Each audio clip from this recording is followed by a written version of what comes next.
ଜୟ ଜଗନ୍ନାଥ। ପୁଣି ଏକ ନୂଆ ସରକାରୀ ଯୋଜନାକୁ ନେଇ ଆପଣମାନଙ୍କ ପାଖକୁ ଆସିଗଲି।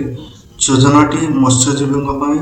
ଯୋଜନାର ନାମ ହେଉଛି ପ୍ରଧାନମନ୍ତ୍ରୀ ମତ୍ସ୍ୟ କିଷାନ ସମୃଦ୍ଧି ସହ ଯୋଜନା ବା PMMKSSY। ଏଥିରେ କେଉଁମାନେ ଲାଭ ପାଇପାରିବେ ଆସନ୍ତୁ ଜାଣିବା। ଏହି ଯୋଜନାରେ ନଦୀ ଓ ସମୁଦ୍ରରେ ଯେଉଁମାନେ ମାଛ ଧରନ୍ତି ସେମାନେ ଲାଭ ଉଠାଇପାରିବେ।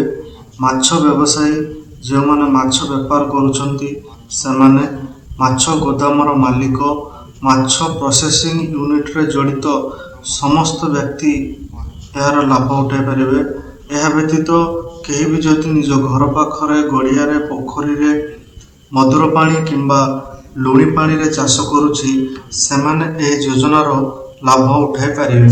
ଏଥିପାଇଁ ଡକୁମେଣ୍ଟ ହିସାବରେ ଆଧାର କାର୍ଡ଼ ଏବଂ ବ୍ୟାଙ୍କ ଖାତା ଏବଂ ମୋବାଇଲ ନମ୍ବର ଲାଗିବ।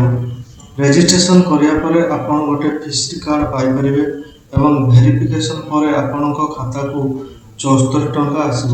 74 ଟଙ୍କା କ'ଣ ପାଇଁ ସରକାର ଦେବେ ସେଇଟା ଅବଶ୍ୟ ମୁଁ ଜାଣିନି।